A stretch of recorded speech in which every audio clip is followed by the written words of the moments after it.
Dean Williams, speaking of horses, we're still here in beautiful Pomona, California, and we're at the Horse Expo Pomona. Tom Mays is my guest.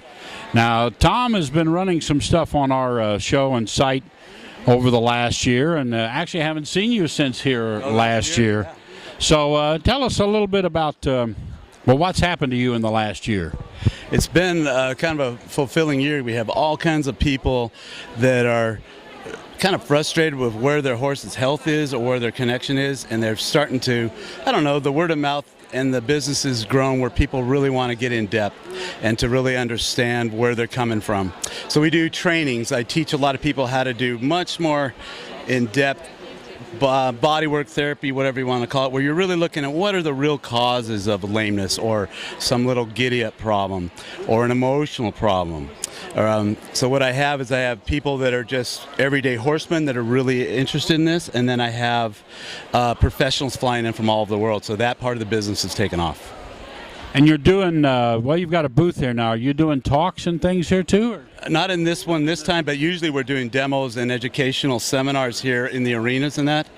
And we'll leave from here and go do another one in the next month up in Oregon. And I'm doing stuff that people go, oh, I wish I knew how to do that, or just simple things I can show you where your horse's stomach's out, or why your diaphragm's causing 20 different things in your horse, and that sort of thing. So what do you bump into the most as far as problems that you see that people have? Is there a kind of a predominant area?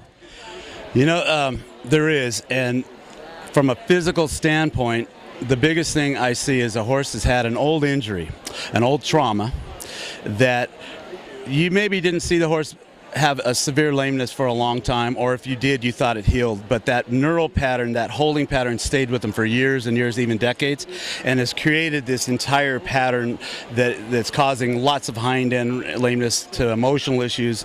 And to me, you end up running into those over and over and over, and it's clearing the whole pattern.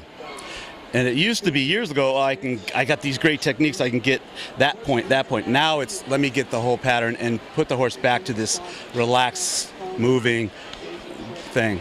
Well, and the skeleton of a horse, and you know this better than me, but it's a very integral piece. And actually, I know looking down the backbone, when you put the saddle on, you're really not riding on the spine itself. You're up on the protrusions, whatever they're exactly called, all right, from the spine. So it's really kind of intriguing how it works. It is, and one of the interesting things is when you assess the spine, where those vertebrae are out, usually the last thing I move is bone.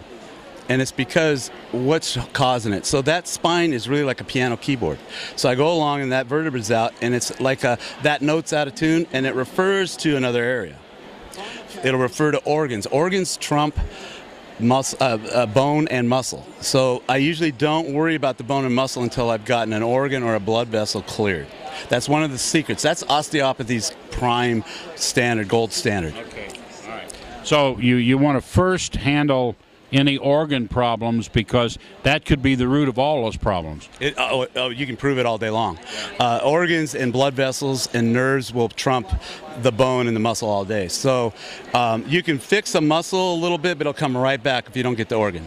The most classic one that I get people to do the first class is we look at kidney imbalances. You can see 3 different ways that kidney's out. It'll flinch. If an organ's has even minute problems, it will spasm the area all around it.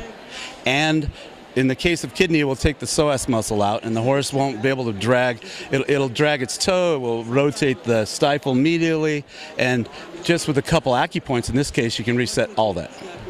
It's amazing. So, but you'll work on any part of the horse in that structure, right? Completely. And one of the biggest patterns is the head itself. The cranium itself will get torsioned out of position. Those bones do move. And if you want to really look at your horse, look at the eyes and the level of the eyes, and often you'll see one down. And what that is the whole atlas is pushing the whole head down. The problem with that is the whole central nervous system gets out of whack, and you can have anything and everything. And with those, one of the biggest things that's come about over the years is I grew up in hospital lab setting. My dad was an endocrinologist. and researcher. And what we found, I've been focused, is those cranial problems always cause endocrine problems.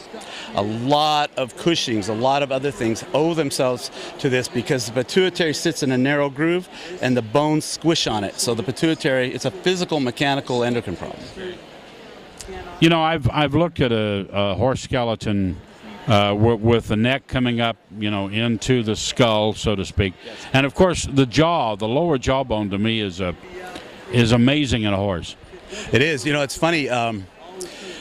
That jaw, even though the TMJ problem usually has a problem back here at the atlas, that jaw is kind of like a gatekeeper. The Chinese will say that, the neurologists will say that. So sometimes one of the ways to find that out is if you tighten your jaw and try to relax your hips and ride at a canter or a lope, you can't do it. You stop the jaw, you stop the hip. It's this funny, the jaw really speaks for itself, if you will, you know?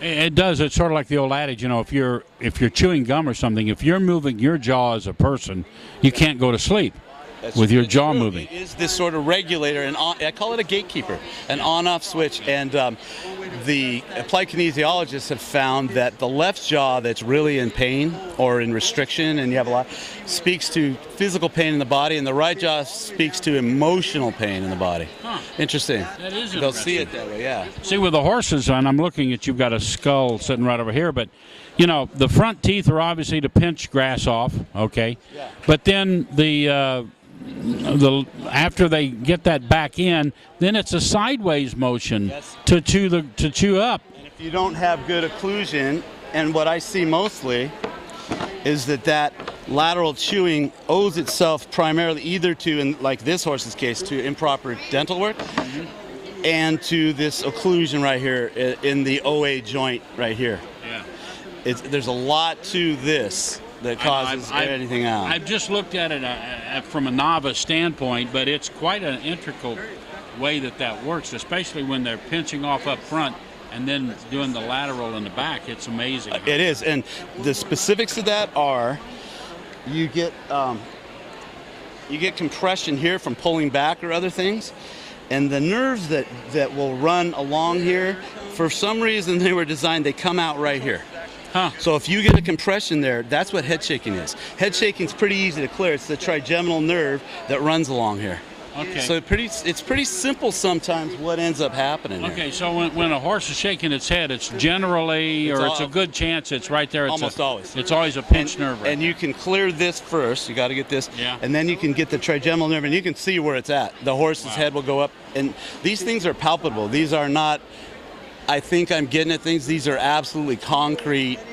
I can test before, I can see where it is when I'm doing it, and I can see that I got it. And the horse will tell you they got it. Wow.